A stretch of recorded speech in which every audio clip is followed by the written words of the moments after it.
Attack on Titan and Titan kills go together like peanut butter and jelly. So today, let's rank all the kills from the giant naked men, plus one female Titan. Definitely be sure to prepare your own impactful Titan wins. But first, I would like to thank today's sponsor Return of Warrior for helping to keep the lights on. Return of Warrior is this fantasy MMO that just launched its open beta this month. As a newcomer, I had a chance to join the fun, and I appreciated how there's not 3, 6, but 14 different classes you could choose from. The world of Return of Warrior really reminded me of something like Konosuba or the Goblin Slayer anime, which really just means every single thing is trying to take you out in your adventure. Hopefully that'll fuel you to get good. A huge plus is the leveling in Return of Warrior isn't too grindy. You'll quickly hit level 40, that'll unlock all the juicy features. Go out and explore, or take out players in their giant PvP battles. So if you enjoy the weekly quality videos from me every week, please take a few seconds, click on their link and check them out. Who knows, you may discover a new favorite game. Anyway, in honor of this Return of Warrior spotlight, let's check out just how much damage the Warriors and Titans did in Attack on Titan. Kicking this video off is the female Titan. You may love or hate Annie for being a traitor, but you gotta appreciate this blonde's work. Back in Attack on Titan Season 1, Annie and the other warriors were trying to make Eren their new princess. This was when you got the reveal of the female body Titan. Was this the Titan Queen? Either way, Annie was just ruthless to any poor scout that crossed her path. From the horse kicking to swinging the scout like a bug. It was very clear that Annie was enjoying this massacre. By the way, what is up with Titan shifters abusing horses?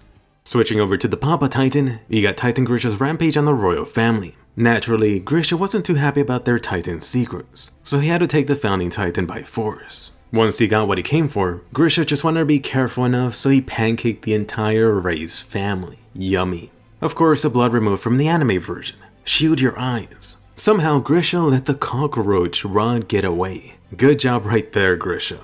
Going from the Papa Titan to some classic Titan kills. Back in Attack on Titan Season 2, the Beast Titan wasn't too happy that he found some random scouts raiding his campsite. The first was that soldier that wasn't able to get any wine before becoming some lunch Titan meat. Who knows, he might have survived if he got a taste of that sweet, sweet nectar before the Beast Titan army attacked. But don't you forget about the female scout, literally torn apart. They even added that extra dialogue about her father in the Season 2 anime.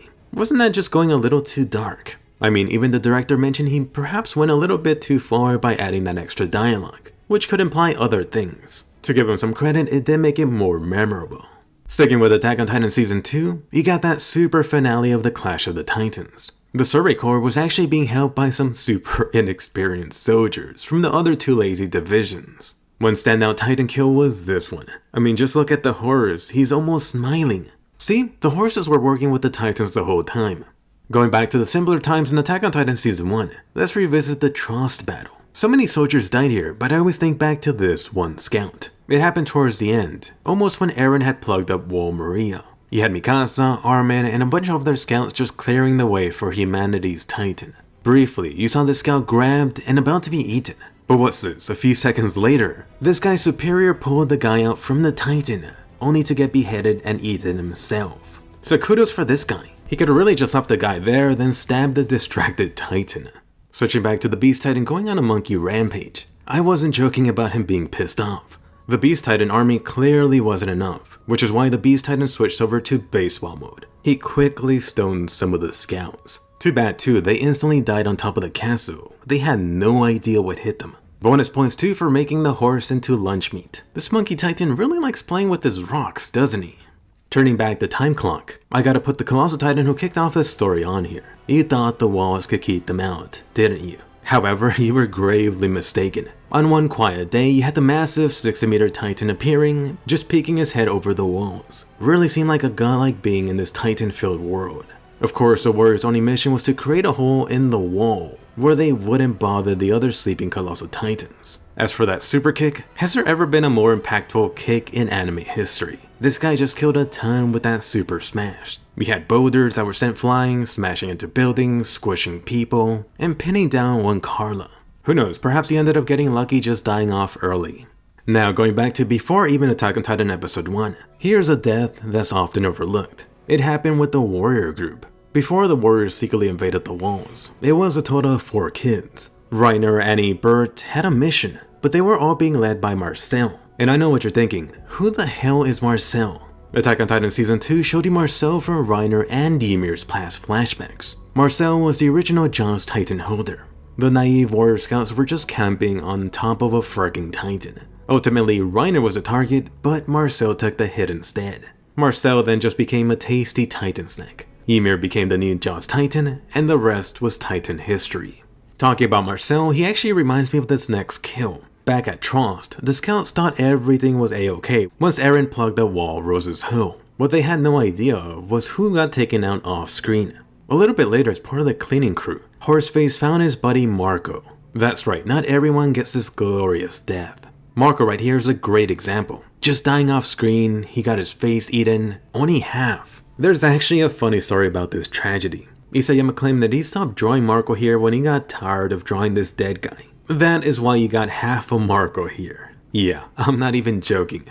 You thought there were much Titans and Titan kills in Attack on Titan Season 3? You're not wrong on that. But how about the 120-meter raw Titan? And I'm not even talking about him taking out the Kenny squad. The anime version of this Titan gave you something extra and juicy. You saw this beyond Colossal Titan drop his meat on the wall. Those rotting guts just exploded on top of the soldiers down below. Ah. You could just imagine some dead soldiers squished by the falling meat from this beast. That is a nasty way to go. Why hello there, the Titan with the best Titan booty would surely reappear. Eren chose to trust the Levi squad, but he chose wrong. The female Titan chomped down on her first victim, then spat him out like some cheap McDonald's meat. But Annie's carnage was only beginning. The poor Ginger Petrol was next, crushed like a bug. I'm thinking Annie actually enjoyed that one. Annie finally scored some massive points with that soccer kick. That right there takes some skill. Haven't I forgotten the football player Titan? The Armored Titan also deserves a little bit of mention. The debut of the Armored Titan was his own monster smash on the Walmaria gate. Reiner really did pull off a Kool-Aid man there, busting the gate down and sending soldiers flying. It almost reminded me of Team Rocket right there. I mean, you just had a good chunk of soldiers blasting off again. Since I do love honoring the Forgotten Scouts, let's go ahead and go back to Attack on Titan Season 2 with the Warriors reveal. Remember who else died here? I'll bet you $2 he forgot. While Eren was smacking down Reiner down below, the Colossal Titan was busy from above. The Colossal Titan ended up taking this injured Ymir, but also a different person. This dude was where Bert jacked that 3D maneuver gear from. This poor unknown scout must have disintegrated when the Colossal Titan exploded after dropping down, instantly melting. So yeah, this guy is gone, but not forgotten, at least for this video. Bringing back the best Titan ass of them all, the female Titan literally killed someone with it. It was when Eren smashed Annie into that church. The female Titan ended up crushing the church in the Attack on Titan Season 1 finale. But the church wasn't the only thing that got wrecked. While Sina in general got a very good trashing. And let me be fair by saying that Eren takes a good chunk of the blame for the regular Wall Sina citizens dying over this Titan on Titan smashdown. But do you think it was worth it? Their only reward was this overpriced blonde on ice. Shifting gears to the latest Attack on Titan Season 3, here's another fallen one by a mindless Titan. This happened in a flashback. That's right, I'm talking about Eren's papa. Getting eaten out by your own son, Eren. Was it worse for Papa Grisha or Eren later? Doesn't this technically count as a self-suicide? You know, since it was Eren's father's own doing. Either way, Eren wouldn't be the Titan he is today without this cursed gift passed down by Grisha. The female Titan just had to take a lot of spots on this list. The scouts finally cornered Annie in the Season 1 finale, but ultimately failed. Was it Armin's fault for his miscalculation? Was Mikasa at fault for keeping quiet about that ring? Was Eren at fault for not being able to get his Titan up? Anime only. Either way, a ton of scouts got taken out by the female Titan transformation explosion. Even Megumi would have been proud of that one. Good thing they retconned that Titan lightning years later. No video is complete without a Levi mention. Naturally, it wasn't Levi on the other side of a Titan's mouth or ass. In Levi's No Regret series, he discovered what is fueling Levi. Levi used to live in the underground with his best buddy, a ginger Isabel, and the blonde boy Furlan. Recall that Levi line about never knowing what'll be the outcome. Levi totally got a taste of that here. Trusting his buddies was ultimately Levi signing their death sentence. On this cloudy, rainy day, Levi discovered a very familiar, detached redhead on the ground. This being an OVA meant that they didn't have to hold back, unlike a certain Season 3. To be honest, I'm not sure which is more impactful, the anime or the manga. For the manga, Levi actually got a front row seat to seeing his buddies longing off this cruel, cruel world. If only Levi got there a single minute earlier, it would have made a world of difference. Next up, I had to bring up the Uncle Hannes. Poor Hannes, even after pulling that Captain America block on the Smiling Titan's hand from bitch slapping Eren and Mikasa, it wasn't good enough. If only Hannes aimed for the fricking Titan's neck area. But no, that hungry Joker-faced Titan grabbed him like a fly. Eren, down below, could only watch in horror. He was unable to do anything to rescue Uncle Hannes. I do have to point out that Hannes was just screaming out death flags a couple of episodes before this. But still, Hannes for lunch was a pretty sad death and a nasty way to go. If only Eren didn't get kidnapped. The Smiling Titan strikes again. But really, this was the first attack on humans from this beauty of a Titan. Thanks to the Colossal Titan bringing down the house, poor Carla had been smashed from down below. Naturally, Carla prioritized her loved ones, screaming for Hannes to take young Mikasa and young Eren away. Ultimately, that infamous bitch of a Titan had Grisha's wife as an appetizer. Interestingly enough, the Smiling Titan did something weird. Was this Titan just merciful, killing Carla before devouring her? Of course, it's different in the manga. Carla got crushed by the Titan, then you got the gruesome aftermath. Perhaps they wanted to focus less on the gore aspect, and more on the actual moment in the anime, complete with a CG bloody mess.